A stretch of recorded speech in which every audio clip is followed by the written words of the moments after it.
Thank you, sir. It is my privilege to request the Honorable Prime Minister, Shri Narendra Modi ji, to kindly address the distinguished gathering of Aero India 2023.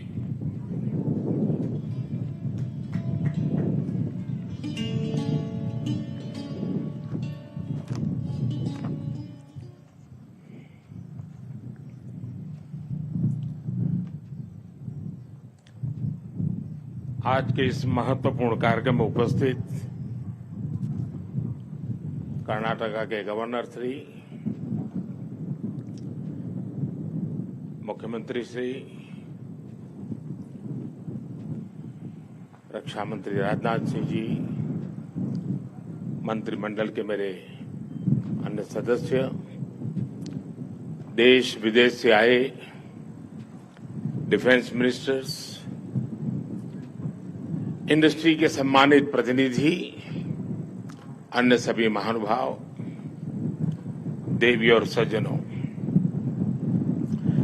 मैं arrow India के रोमांचक पलों का गवाह बन रहे सभी साथियों का अभिनंदन करता हूं। बेंगलुरु का आसमान आज नए भारत के सामर्थ्य का साक्षी बन रहा है। बेंगलुरु का आसमान आज इस बात की गवाही दे रहा है कि नई ऊंचाई, नए भारत की सच्चाई है। आज देश नई ऊंचाइयों को छू भी रहा है और उन्हें पार भी कर रहा है। साथियों, एरो इंडिया का ये आयोजन भारत के बढ़ते हुए सामर्थ्य का उदाहरण है। इसमें दुनिया के करीब 100 देशों की मौजूदगी होना दिखाता है कि भारत पर पूरे विश्व का विश्वास कितना बढ़ गया है। देश विदेश के 700 से अधिक एग्जीबिटर्स इसमें अपनी भागीदारी कर रहे हैं। इसने अब तक के पुराने सारे रिकॉर्ड तोड़ दिए हैं। इसमें भारतीय एमएसएमईज भी हैं, स्वदेशी स्टार्टअप भी हैं और दुनिया की जानी मानी कंपनियां भी हैं। यानी एरो इंडिया की theme the runway to a billion opportunities, जमीन से लेकर आकाश तक हर तरफ नजर आ रही है। मेरी कामना है आत्मनिर्भर होते भारत की ये ताकत ऐसे ही बढ़ती रहे। साथियों, यहां एरो इंडिया के साथ ही डिफेंस मिनिस्टर्स कॉन्क्लेव और सीईओज राउंड टेबल, इसका भी आयोजन किया जा रहा है। दुनिया के विभिन्न देशों की सहभागिता, सीईओज की ये सक्रिय भागीदारी एरो इंडिया के ग्लोबल पोटेंशियल को और बढ़ाने में मदद करेगी। ये मित्र देशों के साथ भारत की विश्वसनीय भागीदारी को आगे ले जाने का भी एक माध्यम बनेगा। मैं इन सभी इनिशिएटिव्स के लिए डिफेंस मिनिस्ट्री और इंडस्ट्री के साथियों का अभिनंदन करता हूं। साथियों, एरो इंडिया एक और वजह से बहुत खास है। ये कर्नाटका जैसे भारत के टेक्नोलॉजी की दुनिया में जिसकी महारत है, एडवांस है, ऐसे राज्य कर्नाटका में हो रहा है। इससे एरोस्पेस और डिफेंस में नए अवसर पैदा होंगे। इससे कर्नाटका के युवाओं के लिए नई संभावनाएं खुलेगी। मैं कर्नाटका के युवाओं से भी आह्वान करता हूं, टेक्नोलॉजी को फील्ड में आपको जो महारत हासिल है, उसे रक्षा क्षेत्र में देश की ताकत बनाइए। आप इन अवसरों से ज्यादा जुड़ेंगे तो डिफेंस में नए इनोवेशंस का रास्ता खुलेगा। साथियों, जब कोई देश नई सोच, नई अप्रोच के साथ आगे बढ़ता है तो उसकी व्यवस्थाएं भी नई सोच के हिसाब से ढलने लगती है। एरो इंडिया का ये आयोजन आज नए भारत की नई अप्रोच को भी रिफ्लेक्ट करता है। एक समय था जब इसे केवल एक शो या एक प्रकार से सेल्फ टू इंडिया की एक विंडो भर माना जाता था। बीते वर्षों में देश ने इस परसेप्शन को भी बदला है। आज एरो इंडिया केवल एक शो नहीं है, ये इंडिया की स्ट्रेंथ भी है। आज ये इंडियन डिफेंस इंडस्ट्री के स्कोप को भी फोकस करता और सेल्फ कॉन्फिडेंस को भी फोकस करता है। ऐसा इसलिए क्योंकि आज दुनिया की डिफेंस कंपनियों के लिए भारत केवल एक मार्केट ही नहीं है, भारत आज एक पोटेंशियल डिफेंस पार्टनर भी है। ये पार्टनरशिप उन देशों के साथ भी है जो डिफेंस सेक्टर में काफी आगे हैं, जो देश अपनी रक्षा जरूरतों के लिए एक भरोसेमंद साथी तलाश रहे हैं। भारत उनके लिए भी एक बेहतर पार्टनर बनकर आज उभर रहा है।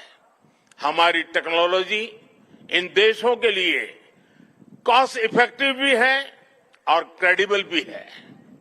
हमारे यहां बेस्ट इनोवेशन भी मिलेगा और ऑनेस्ट इंटेंट भी आपके सामने मौजूद है।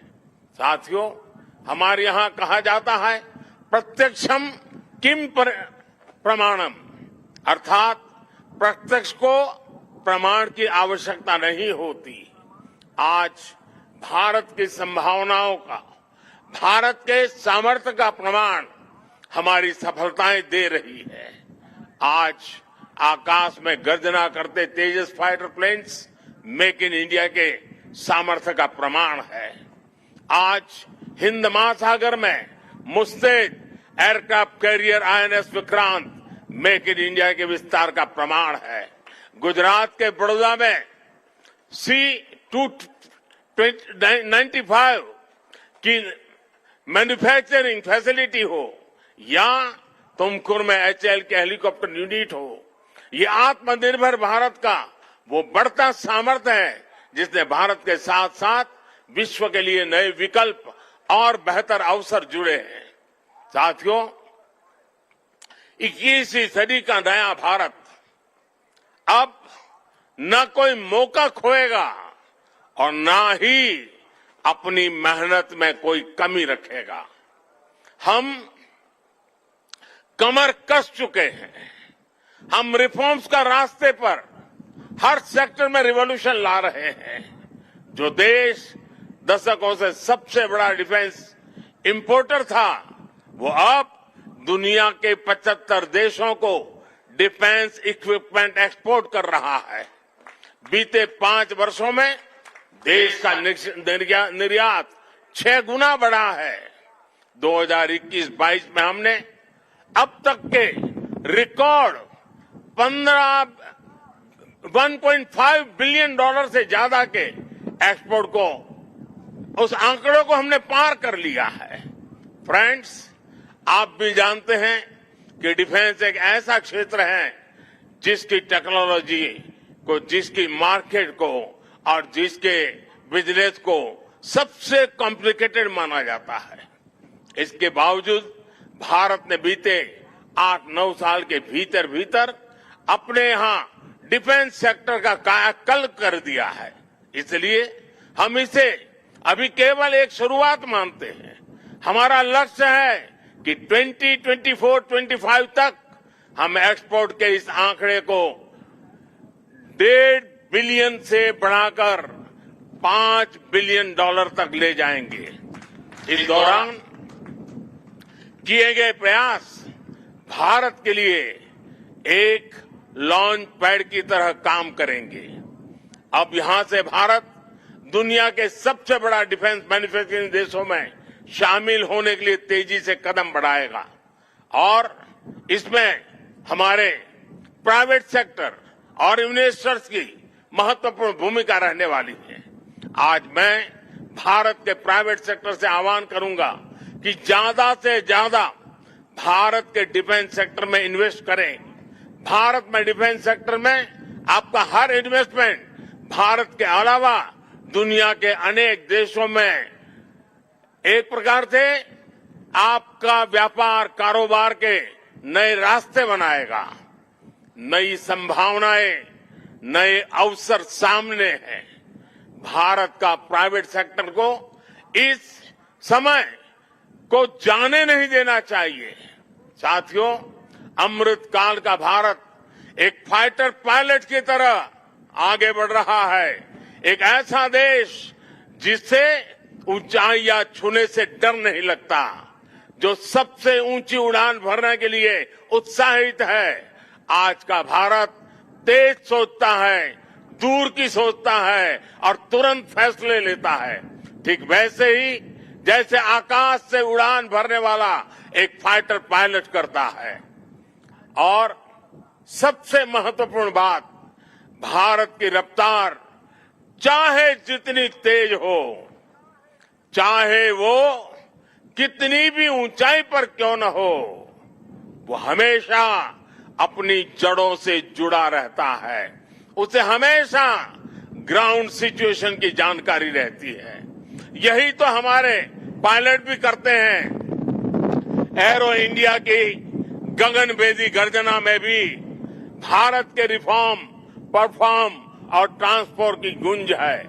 आज भारत में जैसी निर्णायक सरकार है, जैसी स्थायी नीतियां हैं, नीतियों में जैसी साफ नीयत है, वो अभूतपूर्व है।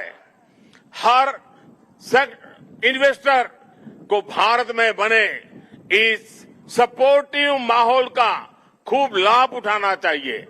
आप भी देख रहे हैं कि ईज ऑफ डूइंग बिजनेस की दिशा में भारत में किए गए रिफॉर्म की चर्चा आज पूरी दुनिया में हो रही है। हमने ग्लोबल इन्वेस्टमेंट और इंडियन इनोवेशन के अनुकूल माहौल बनाने के लिए हमने कई कदम उठाए हैं।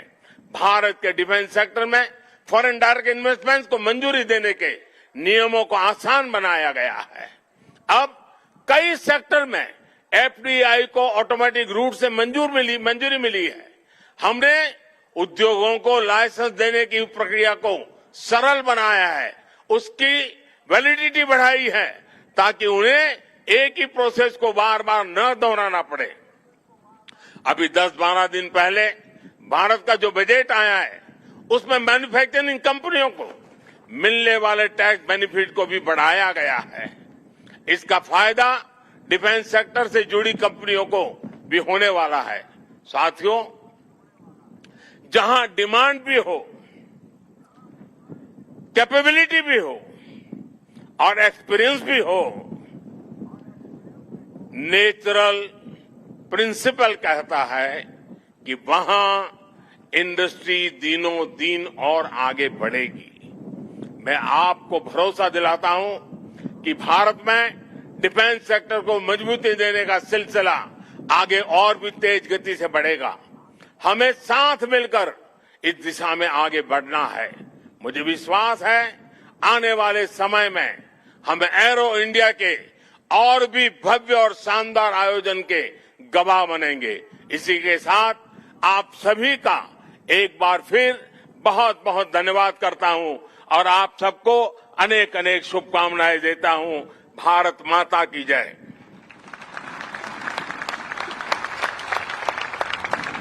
ಇಷ್ಟೊತ್ತು ಏರ್ ಶೋದಲ್ಲಿ ಪ್ರಧಾನಿ ನರೇಂದ್ರ ಮೋದಿ ಅವರು ಅಲ್ಲಿ ನೆರೆದಿರುವಂತಹ ಜನರನ್ನ ಉದ್ದೇಶಿಸಿ ಏರ್ ಶೋಗೆ ಚಾಲನೆ ಕೊಟ್ಟು ಮಾತನಾಡಿದ್ರು. ಹಲವಾರು ವಿಚಾರಗಳನ್ನ ಈ ಸಂದರ್ಭದಲ್ಲಿ ಪ್ರಧಾನಿ ನರೇಂದ್ರ ಮೋದಿ ಅವರು